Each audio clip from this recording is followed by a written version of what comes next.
English class बेटा आपकी daily यही होगी।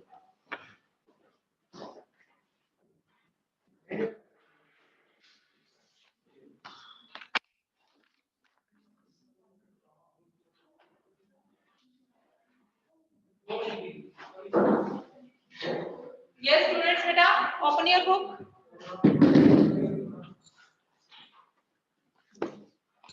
पेज नंबर 25 ओपन करेंगे आप।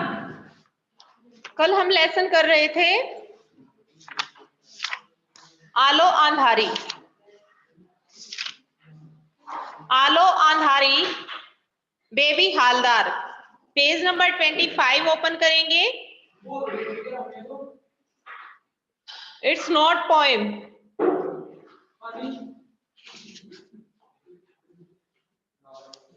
हाँ जी, आलो आंधारी का हमने क्या पढ़ा था बेटा अभी तक? आलो आंधारी का हमने, आलो आंधारी का जो मतलब होता है वो होता है अंधेरे का उजाला। तो हमने 25 पेज जो है वहां तक पढ़ा था बेटा कि कैसे जो है उसे घर में काम मिल जाता है बेबी को और वो कैसे अपना गुजारा करती है। लास्ट देखेंगे पेज नंबर 25 पे, बिना किए जब जो घर का मालिक है उसे कहता है कि जब तुम सुबह से शाम तक काम करती हो और तुम्हें टाइम नहीं मिलता तो तुम किसी दूसरे घर में कैसे काम कर सकती हो। तो फिर वह कहती है भाई मुझे अपना काम तो चलाना ही है, काम तो मुझे करना ही पड़ेगा। सेकंड पैसेज से देखते हैं बेटा, कुछ दिनों बाद एक दिन हठात उन्होंने पूछा, घर के मालिक ने जहां बेबी रह रही थी, अच्छा बेबी यह तो बताओ कि यहाँ से जाकर तुम क्या करती हो। मैंने कहा मैं जाते ही खाना बनाने में लग जाती हूँ और साथ ही साथ बच्चों को नहलाती धुलाती हूँ, फिर उन्हें खिला पिलाकर सुला देती हूँ। तीसरे पहर उनके साथ थोड़ा घूमती घामती हूँ और शाम को संध्या पूजा कर उन्हें पढ़ने बिठा देती हूँ। मतलब अपना डेली रूटीन बता रही है बेबी घर के मालिक को जहां पर वो नौकरी करती है। रात में फिर उन्हें खिलाना पिलाना और सुलाना और सवेरे जल्दी से जल्दी यहाँ के लिए निकल पड़ना। फिर सवेरे में जल्दी जो है यहाँ के लिए निकल पड़ती हूँ। उसके बाद बस यही है सारे दिन का काम। वह बोले अच्छा फिर जो तुम और काम ढूंढ रही हो तो उसके लिए तुम्हें समय कहाँ से मिलेगा। मैं बोली इसी में से निकालना होगा और नहीं तो क्या, बिना किए और कोई चारा भी तो नहीं। इस पर उन्होंने कहा देखो यदि मैं तुम्हारी कुछ मदद कर दूं तब तो तुम कहीं और काम नहीं करोगी। तो घर का मालिक क्या कहता है बेबी को कि यदि मैं तुम्हारी मदद कर दूं तो क्या तुम फिर भी दूसरे घर में काम करोगी कहीं और। तो वो कहती है, उनकी बात सुनकर वह सोचने लगी कि जो घर का मालिक है ये मेरा कितना ख्याल रखता है, कितना मुझे चाहते हैं। उन्होंने फिर पूछा क्यों क्या हुआ, तुमने कुछ बताया नहीं, क्या सोच रही हो। मैं बस कुछ भी तो नहीं सोच रही कहकर जो है बेबी चुप हो जाती है। उन्होंने कहा देखो बेबी तुम समझो कि मैं तुम्हारा बाप भाई माँ बंधु सब कुछ हूँ। तो घर का मालिक क्या कहता है बेबी को कि भाई जैसे तुम्हारा पिता होता और वैसे वो भी तुम्हारा ध्यान रखता, तुम्हारा भाई होता वो भी तुम्हारा ध्यान रखता, तो ऐसे ही तुम्हारा मैं मान लो एक संरक्षक की तरह हूँ। आप मुझे पराया मत मानिए, मैं एक संरक्षक की तरह हूँ। मकान का जो मालिक है वो कहता है किसको, बेबी को। यह कभी मत सोचना कि यहाँ तुम्हारा कोई नहीं है, तुम अपनी सारी बातें मुझे साफ साफ बता सकती हो, मुझे बिल्कुल भी बुरा नहीं लगेगा। थोड़ा रुक कर उन्होंने फिर कहा देखो मेरे बच्चे मुझे तातुस कहते हैं। तो कहता है घर का मालिक कि जैसे मेरे बच्चे मुझे तातुस कहकर बुलाते हैं वैसे तुम भी मुझे तातुस कहकर बुला सकती हो। उस दिन से मैं उन्हें तातुस कहने लगी। बेबी क्या कहती है, बेबी हालदार, कि उस दिन से मैं भी जैसे उनके घर के बच्चे उनको तातुस कहते थे तो मैं भी उनको तातुस कहकर बुलाने लगी। मैं तातुस कहकर उन्हें बुलाती तो वह बहुत खुश होते और कहते, तुम मेरी लड़की जैसी हो, इस घर की लड़की हो, कभी यह मत सोचना कि तुम पराई हो। वहां कोई भी मेरे साथ पराये जैसा व्यवहार नहीं करता था। यानी कि तातुस ही नहीं जो घर का मालिक था, बल्कि जो उनके बच्चे थे, उनके बेटे थे, वो भी मेरे साथ पराये जैसा व्यवहार नहीं करते थे। बिल्कुल अपनापन उन्हें फील होता था। तातुस के 3 लड़के थे। उस समय तक मैंने एक ही को देखा था। यानी कि जब से मैं उनके घर में काम करने लगी थी, तो जो है तातुस के मैंने एक लड़के को ही देखा था, बाकी उनके जो है 3 बेटे थे और वह उनका सबसे छोटा बेटा था जिसे मैंने देखा था। उसके मुंह में जैसे जबान ही नहीं थी। कि जो तातुस का छोटा बेटा था वो बिल्कुल शरीफ था, सीधा साधा था, जैसे मतलब बहुत कम बोलता था। मैं किचन में ही काम कर रही होती तब भी चाय बनाने के लिए मुझसे न कहकर वह स्वयं अपनी चाय बना लेता था। तातुस का जो छोटा बेटा था बिल्कुल शरीफ था। कई बार ये नहीं समझते थे वे मुझे कि मैं काम वाली हूँ। अगर मैं किचन में कुछ काम कर रही होती और उसे चाय की जरूरत होती तो वो बेचारा खुद बना लेता था। मतलब इतना अच्छा वो था। उसकी आदत ही थी कम बोलने की। तातुस का जो छोटा लड़का था उसके बारे में बताया जा रहा है कि वह बहुत कम बोलता था। मुझसे तो क्या, वह किसी से भी ज्यादा बात नहीं करता था। तातुस ने एक दिन बताया कि उनका बड़ा लड़का आ रहा है। उन्होंने कहा, मेरा बड़ा लड़का माने तुम्हारा बड़ा भाई है। तातुस की इस तरह की बातें सुन मुझे बहुत अच्छा लगता। मैं सोचती कि सचमुच ही वह मुझे बहुत चाहते हैं। एक दिन उसने मुझे कहा, तातुस ने, कि आज जो है मेरा बड़ा बेटा आ रहा है और वह तुम्हारे बड़े भाई के समान है। तो मुझे बहुत अच्छा फील हुआ। वहां पर रहने के बाद मुझे अपनापन वहां मिला तातुस के घर में। बेबी क्या कहती है कि मुझे तातुस के घर में बिल्कुल अपने घर जैसा माहौल मिला। एक दिन बाद मैं सवेरे काम कर रही थी तो तातुस ने बुलाकर कहा, बेबी तुमने क्या घर बदल लिया है? मैंने ही हाँ कहा तो वह बोले, तुमने घर बदला और मुझे बताया तक नहीं। वही जो तुम जो किराए के मकान में रहती थी उसे बदलने की बात कर रही थी, क्या तुमने बदल लिया है? तो वो कहती है, हाँ जी मैंने जो है घर बदल लिया है। तो वो कहते हैं कि यदि बदल लिया तो मेरे को तो बताया भी नहीं तुमने इस बारे में कि मैंने घर बदल लिया है। मैंने कहा तो वह बोले, तुमने घर बदला और मुझे बताया नहीं। मुझे चुप देखकर उन्होंने कहा, यह तुमने ठीक नहीं किया बेबी। मैंने सोचा सचमुच ही मुझसे भूल हुई। एक बार बताना तो चाहिए ही था। मेरे न बताने से उन्हें दुख हुआ, यह तो मालूम पड़ गया, लेकिन यह समझ में नहीं आया कि उन्हें पता कैसे चला। स्वयं उन्होंने यह कहकर बात साफ कर दी कि सुनील ने उन्हें बताया था।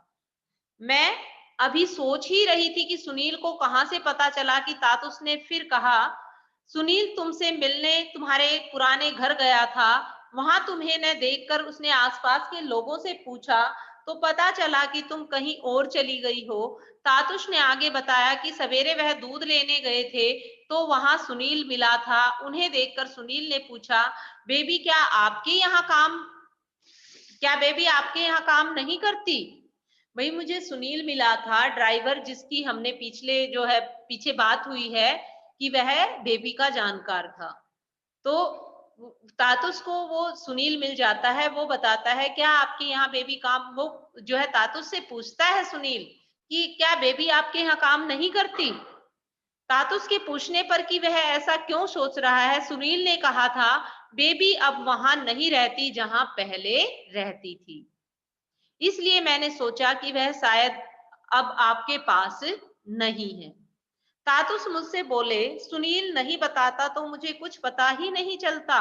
मुझे सुनकर बहुत बुरा लगा। मैंने सोचा सचमुच मुझसे अन्याय हुआ। वह थोड़ी देर मेरे चेहरे की ओर देखते रहे, फिर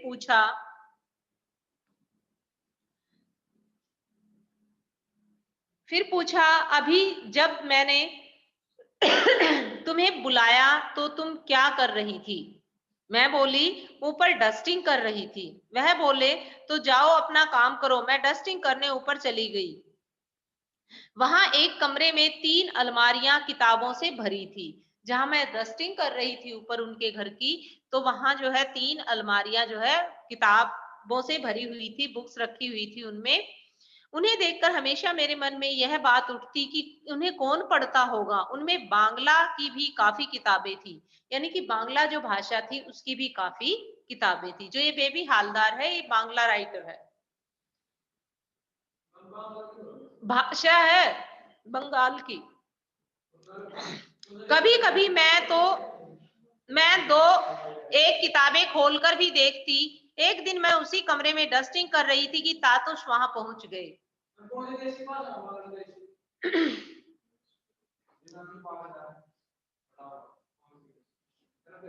एक दिन मैं उसी कमरे में डस्टिंग कर रही थी कि तातुश वहां पहुंच गए। उन्होंने देखा कि मैं बांग्ला की कोई किताब उलट पुलट रही थी, बांग्ला भाषा की मैं कोई किताब देख रही थी। उस दिन उन्होंने मुझसे कुछ नहीं कहा। अगले दिन जब मैं सवेरे काम पर आई और चाय बनाकर उन्हें देने गई तो उन्होंने पूछा, तुम कुछ पढ़ना लिखना जानती हो? जैसे मैं किताब देख रही थी तो उस टाइम तो उन्होंने मेरे से कुछ नहीं कहा तातुश ने, बेबी को। लेकिन जैसे ही नेक्स्ट डे मैं उनको चाय देने गई तो उन्होंने मेरे से सवाल किया, क्या तुम बेबी कुछ पढ़ना लिखना भी जानती हो? सुनकर मैं मन महसूस कर रह गई और एक ऊपरी हंसी हंसकर जाने लगी। तो उन्होंने फिर पूछा, क्या बिल्कुल ही नहीं जानती? भाई क्या तुम बिल्कुल ही पढ़ाई लिखाई नहीं जानती? मैं बोली, झूठ क्यों कहूं कि एकदम नहीं जानती, लेकिन वह जानना नहीं के बराबर ही है। तब उन्होंने पूछा, फिर भी कहां तक पढ़ी हो? तो मैंने कहा, सर मैं झूठ नहीं बोल रही कि मैं नहीं जानती, हाँ थोड़ा बहुत जानती हूँ पढ़ना लिखना। तो फिर जो है तातुस ने मेरे से सवाल किया कि कहां तक पढ़ी हो? मैं बोली, 6ठी 7वीं तक पढ़ी हूँ। उतनी पढ़ाई किस काम की? मुझे लगा। मेरी बात सुन तातुश कुछ सोचने लगे। उस दिन उन्होंने फिर कुछ और नहीं कहा। जैसे मैंने उनको कहा कि मैं 6ठी 7वीं तक पढ़ी हूँ, तो तातुश ने कहा, मैंने कहा कि ये पढ़ाई किस काम की भाई? ना तो मैं 10th पास हूँ ना 12th पास हूँ, तो यह पढ़ाई किस काम की? तो तातुश उस समय तो कुछ नहीं बोले और उसके बाद उन्होंने कहा, अगले दिन मैं आई तो मुझे देख के हंसने लगे। वैसे भी उनके चेहरे पर सब समय हंसी रहती थी, लेकिन देखकर लगता था कि उनके मन में गुस्सा।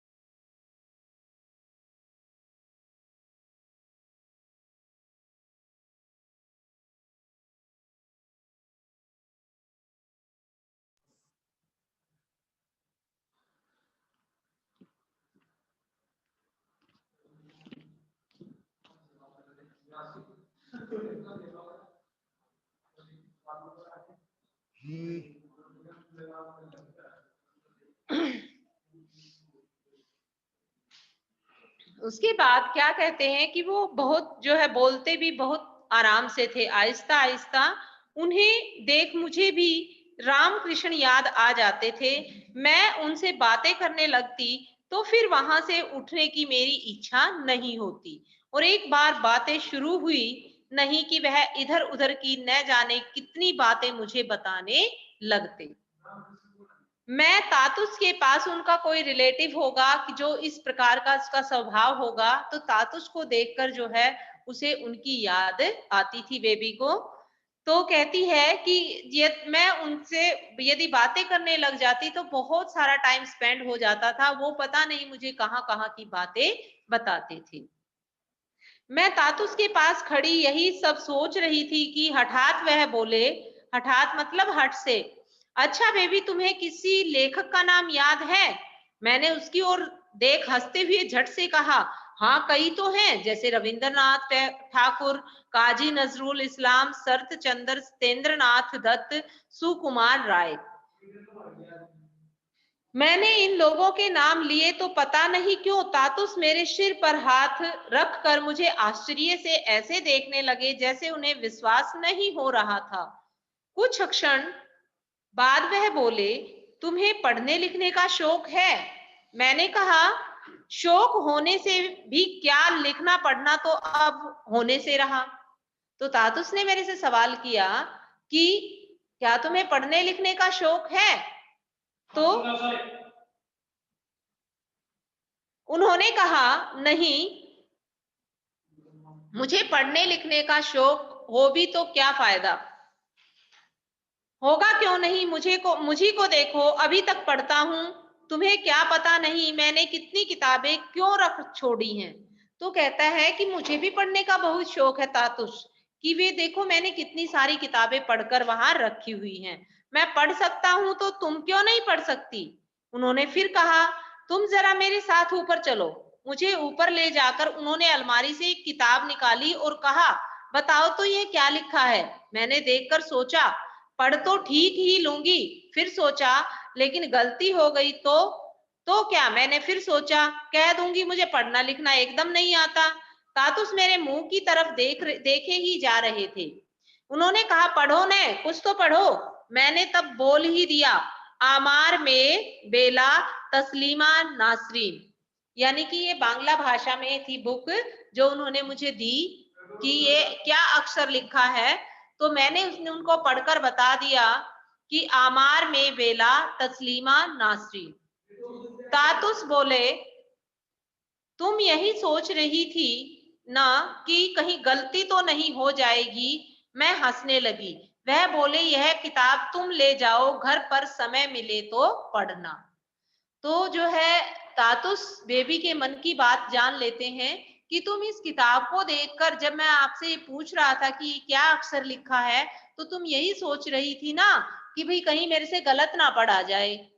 तो वो किताब जो है तातुस किसको दे देते हैं, बेबी हालदार को पढ़ने के लिए, कि जैसे ही तुम्हें समय मिले इसे जो है पढ़ लेना। मैं किताब लेकर घर चली गई और रोज रोज उसमें से एक दो पेज कर पढ़ने लगी। जो तातुस ने किताब दी थी उसे रोज जो है एक एक दो पेज करके मैं पढ़ने लगी। मैं किताब लेकर पढ़ने बैठती तो आसपास के लोग देखकर आपस में न जाने क्या बातें करते, कि जैसे ही मैं किताब पढ़ती तो लोग जो है पता नहीं क्या बातें करते थे। मैं उनकी बातें अनसुनी कर देती। किताब पढ़ने में पहले मुझे थोड़ी दिक्कत होती थी, लेकिन धीरे धीरे वह दूर होने लगी। कि जैसे मुझे बहुत दिन हो गए थे पढ़ाई छोड़े हुए, तो शुरू शुरू में मुझे दिक्कत हुई, लेकिन कुछ दिनों के बाद वह दिक्कत दूर होने लगी। किताब पढ़ना मुझे बहुत अच्छा लगता। कुछ दिनों बाद तातुस ने एक दिन पूछा, तुम जो किताब लेकर गई थी उसे ठीक से पढ़ तो रही हो। मैंने हाँ कहा तो वह बोले, मैं तुम्हें एक चीज दे रहा हूं, तुम इसका इस्तेमाल करना, समझना कि वह भी मेरा ही एक काम है। तो तातुश क्या कहते हैं कि जैसे तुम मेरे घर पर काम कर रही हो, तो मैं तुम्हें एक चीज देता हूं और वो काम तुम्हें जो है प्रतिदिन करना है, और ये सोचना कि यह भी मेरा ही काम है। तातुस ने अपनी लिखने की टेबल के ड्रॉर से एक पेन और कॉपी निकाली और बोले, इस कॉपी में तुम लिखना, लिखने को तुम अपनी जीवन कहानी भी लिख सकती हो। भाई तातुस ने क्या दिया, अपने ड्रॉर से निकालकर उसे एक कॉपी और एक पेन दिया, और इसमें कहा कि इसमें तुम रोज कुछ ना कुछ लिखना, चाहे तुम अपनी जीवनी भी इसमें लिख सकती हो, अपने जीवन के बारे में शुरू से लेकर अंत तक, अभी तक जो है क्या क्या आपने सहन किया है, कैसा आपका जीवन रहा है, तुम अपनी जीवनी भी जो है लिख सकती हो। होश संभालने के बाद से अब तक की जितनी भी बातें मुझे याद आए, सब इस कॉपी में रोज थोड़ा थोड़ा लिखना। तो कहता है तातुस उसे, बेबी को, कि जो भी तुम्हें होश संभालने से आज तक जो भी तुम्हें बात याद आए, उसे जो है इस कॉपी में लिखते रहना जैसे जैसे याद आए। पेन और कॉपी हाथ में लिए मैं सोचने लगी कि इसका तो कोई ठिकाना नहीं कि जो लिखूंगी वह कितना गलत या सही होगा। तातुस ने पूछा, क्यों, क्या हुआ। तो जैसे ही उन्होंने मुझे पेन कॉपी दी तो मैं सोचने लगी, मुझे नहीं पता कि जो मैं लिखूंगी ठीक होगा या गलत होगा। फिर मुझे संकट से की परिस्थिति सी में देखकर तातुस ने पूछा, क्यों, क्या हुआ अब तुम्हें, क्या सोचने लगी। मैं चौंक पड़ी, फिर बोली, सोच रही थी कि लिख सकूंगी या नहीं। कि तातुश मैं सोच रही थी कि मैं लिख भी पाऊंगी या नहीं, क्योंकि मुझे काफी दिन हो गए लिखाई पढ़ाई किए। वह बोले जरूर लिख सकोगी, लिख क्यों नहीं सकोगी, जैसे बने वैसे लिखना। भाई जैसे तुम्हारे से लिखा जाए वैसे लिख देना, कोई जरूरी नहीं है कि भाई गलत हो गया तो कोई प्रॉब्लम क्रिएट हो जाएगी। तो ऐसी कोई बात नहीं है, जैसा तुम्हें आए तुम इस पर लिखते रहना। पेन और कॉपी ले मैं घर गई और उसी दिन से 2-1 पेज रोज लिखने लगी। लिखती और वह किताब भी पढ़ती। सवेरे काम पर आती तो तातुस पूछते कि कुछ लिखा या नहीं, और यदि मैं हाँ कहती तो वह बहुत खुश होते और कहते तुम यदि रोज लिखोगी तो मैं तुम्हें और भी प्यार करूंगा। किसी किसी दिन लिखते पढ़ते इतनी रात हो जाती कि तब तक आसपास के लोग एक नींद सो भी चुके होते। अब जो था क्या था कि लेखन में मेरा इंटरेस्ट क्रिएट हो चुका था, मैं रुचि लेकर लिखने लगी। और कई बार तो मुझे काफी जो है रात भी हो जाती थी, यानी कि 11-12 बज जाते थे जब तक लोग जो है अपनी एक नींद पूरी कर लेते थे। तो उसके बाद क्या हुआ कि नींद टूटने पर वे देखते कि मैं जगी हुई हूं, तो सवेरे कोई ना कोई पूछ बैठता बताओ तो तुम इतना क्या लिखती पढ़ती हो। मैं कहती हूँ कुछ भी तो नहीं। मुझे उन लोगों की बातें अच्छी नहीं लगती थी जो मेरे से सुबह उठ पूछते कि इतनी देर तक तुम्हारी लाइटें ऑन थी, तुम क्या लिख रही थी। तो जब वो मुझसे इस प्रकार के सवाल जवाब करते तो मुझे ये बातें अच्छी नहीं लगती थी। और फिर वहां कुछ अन्य असुविधाएं भी थी जिनके कारण मैं अपना वह भाड़े का घर छोड़ना चाहती थी। जो किराए पर मैंने दूसरा घर लिया था मैं उसे भी छोड़ना चाहती थी। एक तो लोग तरह तरह के मुझसे सवाल करते थे वहां पर, इसलिए मैं उस घर को छोड़ना चाहती थी। और कई प्रकार की असुविधाएं भी थी वहां पर, जैसे वॉशरूम वगैरह नहीं था, हमने जैसे पढ़ा था पहले। तो वो कह रही है कि उस घर में कई प्रकार की असुविधाएं भी थी और लोग तरह तरह के सवाल भी मुझसे पूछते थे, इसलिए जो है मैं वो घर छोड़ना चाहती थी। सब समय में यही सोचा करती थी कि उससे अच्छी जगह कहाँ मिल सकती है। वहां पानी की असुविधा थी, वहां बाथरूम की असुविधा भी थी। 4 घरों के बीच बाथरूम एक ही था जहां बेबी रह रही थी। सवेरे कोई अगर वॉशरूम में घुसता तो दूसरा उसमें घुसने के लिए बाहर खड़ा रहता। अगर किसी को वॉशरूम जाना होता बाहर जाना पड़ता था, लेकिन वहां भी चैन से कोई नहीं रह सकता था क्योंकि सुअर पीछे से आकर तंग किया करते थे। लड़के लड़कियां बड़े बूढ़े सभी हाथ में पानी की बोतल ले बाहर जाते थे। अब वे वहां बोतल संभाले या सुअर भगाएं, मुझे तो यह देख सुनकर बहुत खराब लगता। लड़कियों को हाथ में बोतल लिए जाते मैंने इसके पहले कभी नहीं देखा था। तातुस ने मुझसे पहले ही पूछा था तुम जहां रहती हो वहां कोई बाथरूम है कि नहीं। ऊपर एक बाथरूम है, तुम चाहो तो वहां से नहा धोकर निपट कर जा सकती हो। उस दिन से मैं वहीं वह सब करने के बाद घर जाती। किसी किसी दिन घर पहुंचने में देर हो जाती तो मकान मालिक की स्त्री पूछने चली आती कि इतनी देर क्यों हुई। कभी कभी वह यह भी जानना चाहती कि मैं कहाँ गई थी। उसकी बात सुनकर मुझे बहुत गुस्सा आता। मैं सोचती यह भी कोई बात हुई कि मैं सारा दिन काम पर रहूं और लौटूं तो बेमतलब की बातें सुनने को मिले। तो जिस मकान में वो रह रही थी किराए पर, वो मकान मालकिन यदि लेट हो जाती तो वहीं पूछने चली जाती थी जहां वो काम करती थी कि अभी तक तू जो है आई क्यों नहीं है। वो तरह तरह के सवाल पूछती थी। तो इस यह बात भी उस मकान मालकिन की मुझे अच्छी नहीं लगती थी। इसके बाद क्या हुआ कि मैं क्या किसी की बांदी हूं कि वह सब सुनना ही पड़ेगा।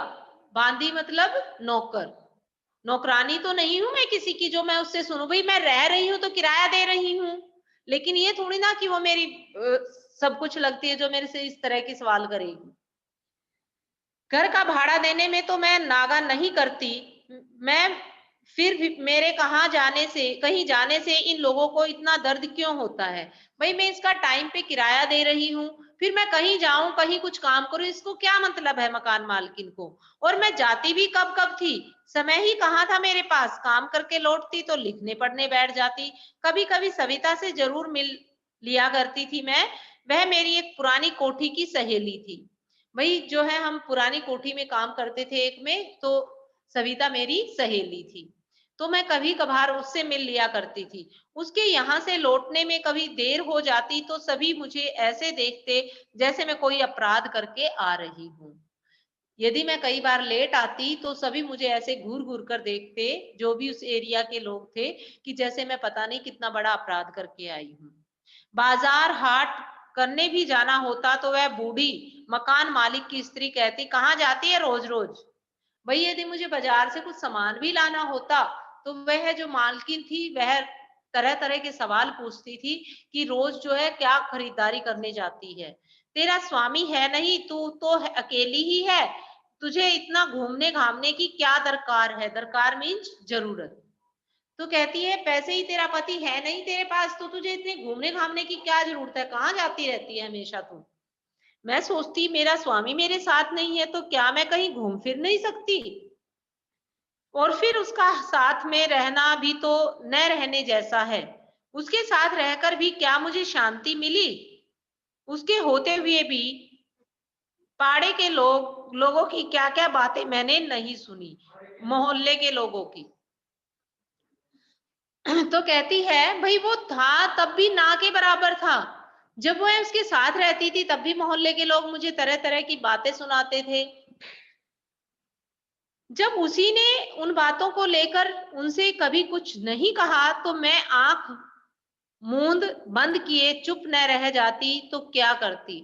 भाई जब उसके रहते हुए, जब मैं अपने पति के साथ रह रही थी, तब भी लोग मुझे मेरे से तरह तरह के सवाल पूछते थे और मेरे पति ने उनको कभी नहीं रोका टोका कि तुम क्या कह रहे हो इसे।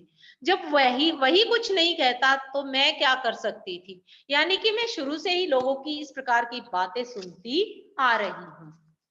जब मेरे स्वामी के सामने वहां के लोगों के मुंह बंद नहीं होते थे तो यहाँ तो बच्चों को लेकर मैं अकेली हूँ।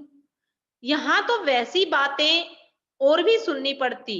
मैं काम पर आती जाती तो आसपास के लोग एक दूसरे को बताते कि इस लड़की का स्वामी यहाँ नहीं रहता।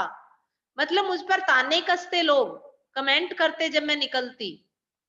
यह वह अकेली भाड़े के घर में बच्चों के साथ रहती है, किराए के घर में यह अपने बच्चों के साथ रहती है, इसका पति इसके साथ नहीं रहता। लोग तरह तरह की बातें मुझे सुनाते थे। दूसरे लोग यह सुनकर मुझसे छेड़खानी करना चाहते। वे मुझसे बातें करने की चेष्टा करते और पानी पीने के बहाने मेरे घर आ जाते। मैं अपने लड़के से उन्हें पानी पिलाने को कह कोई बहाना बनाकर बाहर निकल आती।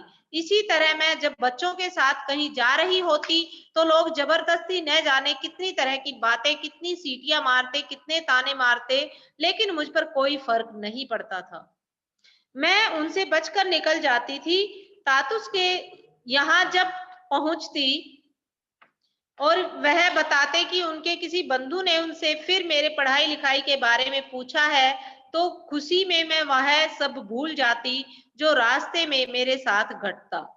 तो कहती है, जैसे ही मैं रास्ता पार करती मुझे तरह तरह की बातें सुनने के लिए मिलती थी, लेकिन जैसे ही मैं तातुस के घर पहुंचती तो तातुस बताते कि मेरा कोई रिलेटिव है और उसने पूछा है कि जो तुम्हारे यहाँ काम करती है बेबी, क्या उसकी पढ़ाई लिखाई का काम चल रहा है? तो जब वो इस प्रकार की मुझे बातें करते तो मैं सारे दुख भरे कमेंट या जो भी रास्ते में घटनाएं घटित होती, मैं उन सबको भूल जाती थी। मैं तातुस की बात सुनकर इतनी खुश हो जाती थी कि दुनिया में ऐसे लोग भी हैं। यदि बुरे हैं तो अच्छे भी हैं, लेकिन उनकी परसेंटेज कम है। तो इसके बाद क्या हुआ कि एक दिन क्या हुआ, तातुस के कुछ बंधु कोलकाता दिल्ली में रहते थे, उन जिन्हें वह मेरे पढ़ने लिखने के बारे में बताते रहते थे। वे लोग भी चिट्ठियां लिखकर या फोन कर तातुस से मेरे संबंध में जब तब पूछते रहते थे कि तातुस के जो फ्रेंड मतलब रिलेटिव थे कोलकाता दिल्ली वगैरह रहते थे, और वे भी जो है मेरे बारे में पूछते रहते थे तातुस से, और तातुस भी बताते रहते थे कि हमारी जो बेबी है वो मतलब पढ़ लिख सकती है और उसका जो है काफी जो है पढ़ाई लिखाई के प्रति इंटरेस्ट क्रिएट हो गया है। एक दिन मैं घर में बैठी अपने बच्चों से बातें कर रही थी कि तभी मकान मालिक का बड़ा लड़का आकर दरवाजे पर खड़ा हो गया। मैंने उनसे बैठने को कहा, बस वह बैठा तो उठने का नाम ही न ले। उसने बातें चालू की तो लगा वे कभी खत्म ही नहीं होंगी। उसकी बातें ऐसी थी कि जवाब देने में मुझे शर्म आ रही थी। मैं उससे वहां से चले जाने को भी नहीं कह पा रही थी और स्वयं भी बाहर नहीं जा सकती थी, क्योंकि वह दरवाजे पर ऐसे बैठा था कि उसकी बगल से निकला नहीं जा सकता था। मैं समझ रही थी कि वह क्या कहना चाह रहा है। ऐसे में उसकी बातों को मैं अनसुना न करती तो क्या करती। मैंने सोचा अब मेरा भला इसी में है कि इस घर को भी जल्दी से जल्दी छोड़ दूं। उसकी बातों से यह साफ हो गया कि यदि मैं उसके कहने पर चलूंगी तब तो वह उस घर में रह सकूंगी मैं, और नहीं तो नहीं। यानी कि जो मकान मालिक का बड़ा लड़का था वो अपनी शर्तों के अनुसार जो है उसे घर पर रखना चाहता था। मैंने सोचा यह क्या इतना सहज है, घर में कोई मर्द नहीं है तो क्या, इसी से मुझे हर किसी को कोई भी बात माननी होगी। मैं कल ही कहीं और घर ढूंढ लूंगी। मैं अपने काम पर जाती रही और साथ ही साथ घर भी ढूंढती रही। एक दिन काम पर से मैं लौट रही थी तो देखा कि मेरे बच्चे रोते रोते दौड़ते चले आ रहे हैं। मेरे पास वे बोले, मम्मी मम्मी जल्दी चलो, हमारा घर उन्होंने तोड़ दिया। बच्चों की बात से मैं चौंक पड़ी कि यह क्या हो गया। मैंने कहा चलो चलकर देखती हूँ। वहां पहुंचकर देखा कि सचमुच ही घर का सारा सामान बाहर बिखरा पड़ा है। यह सब देखकर मैं सिर पकड़कर बैठ गई और सोचने लगी कि बच्चों को लेकर अब कहाँ जाऊं, इतनी जल्दी दूसरा घर भी कहाँ मिलेगा। बच्चों को अपने पास बिठाए मैं रोने लगी। उन्होंने सिर्फ मेरा ही घर नहीं तोड़ा था, आसपास जो और घर थे उन्हें भी तोड़ डाला था। लेकिन उन घरों में कोई ना कोई मर्द, बड़ा लड़का, स्वामी जरूर था, जबकि मेरे यहाँ होते हुए भी कोई नहीं था। इसलिए यानी कि मेरे पास मेरे पति भी हैं, लेकिन मेरे पास तो नहीं है। भाई भी हैं, लेकिन जो और घर तोड़े गए थे उनमें कोई ना कोई जो है मर्द घर पर था, लेकिन मेरे पास तो कोई भी नहीं था, होकर भी नहीं थे। मतलब बेबी ये कहना चाहती है कि सब मेरे पास सब रिश्तेदार थे, लेकिन वो होकर भी मेरे पास नहीं थे। जबकि जबकि दूसरे घरों के लोग अपना सामान एक जगह सहेज कर नया घर खोजने निकल गए थे। हमें छोड़ वहां सब कुछ ही लोग और बचे थे। भाई बाकी तो जिन लोगों का सामान उन्होंने बाहर फेंका हुआ था, तो वो दूसरा घर देखने लगे चले गए थे अपना सामान समेट कर। बस हमारे सिवा वहां कुछ लोग और थे। वे इसलिए रुक गए थे क्योंकि मेरे बच्चों से उन्हें मोह था और घर की वैसी हालत में वे उन्हें अकेला नहीं छोड़ना चाहते थे। मैं रो रही थी और मुझे रोते देखकर मेरे बच्चे भी रोने लगे थे। ऐसे समय में मेरी मदद को सामने आने वाला मेरा अपना कोई नहीं था। पास ही में मेरे दो दो भाई रहते थे। उन्हें मालूम था कि मैं कहाँ रहती हूँ। उन्हें यह भी मालूम था कि वहां के सभी घर तोड़ दिए गए हैं। फिर भी वे मेरी खोज खबर लेने नहीं आए। मैंने सोचा माँ होती तो देखती मैं आज किस हाल में हूँ। पता नहीं मेरे भाग्य में अभी और कितना कष्ट और कितना दुख भोगना लिखा है। उस दिन फिर कहीं घर खोजना खाजना नहीं हुआ। रात 7-8 बजे भोला दा आया। वह मुसलमान था और पास ही में रहता था। उसका घर भी तोड़ दिया गया था। भोला दा, जैसे हमारे यहाँ दादा कहते हैं वैसे वहां दा कहते हैं। बांग्ला जो लैंग्वेज के बात की जा रही है, वह हम लोगों की तरफ का रहने वाला था। मतलब जैसे बांग्ला साइड का ही वो रहने वाला था। तो कहती है और मेरे भाइयों और मेरे बाबा को भी वह जानता था। भोला दा मेरे भाइयों को और बाबा को भी जानता था। मेरे बच्चों से उसे बहुत लगाव था। भोला दा ने कहा, इस तरह बच्चों के साथ रात में तुम अकेली कैसे रहोगी? इतना कहकर वह वहीं हम लोगों के पास बैठ गया। उस हालत में क्या किसी को नींद आ सकती थी? उस खुली गंदी जगह में हम सब ने ओस में वह रात किसी तरह काट दी। सवेरे भोला दा ने कहा, तुम जहां काम करती हो वहां के साहब से बात करके देखो ना। मैंने सोचा ठीक है, तो कह रहा है, ठीक ही तो कह रहा है ये भोला दा कि मैं जहां रहती हूँ वहां के साहब से बात कर लूं, जहां काम करती हूँ। तातुस ने तो पहले ही कहा था कि रहने के लिए वह मुझे जगह भी दे सकते हैं। एक बार बात करके देख ही लूं। मैंने उससे कहा, भोला दा तुम ही एक बार चलकर उनसे बात कर लो ना। मेरी तो कहने की हिम्मत नहीं होती। भोला दा बोला, तो फिर चलो। मैं उसे लेकर चली आई। वह बाहर ही खड़ा रहा और मैं भीतर गई। देखा कि तातुस अखबार पढ़ रहे हैं। मुझे देखते ही वह बोले, क्या बात है बेबी, रोज तो तुम ऐसी नहीं दिखती थी।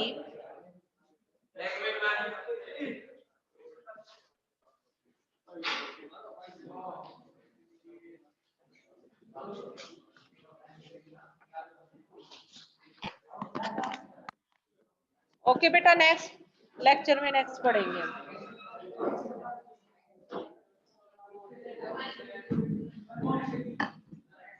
अब आपकी क्लास का दे रही अभी अभी अभी दे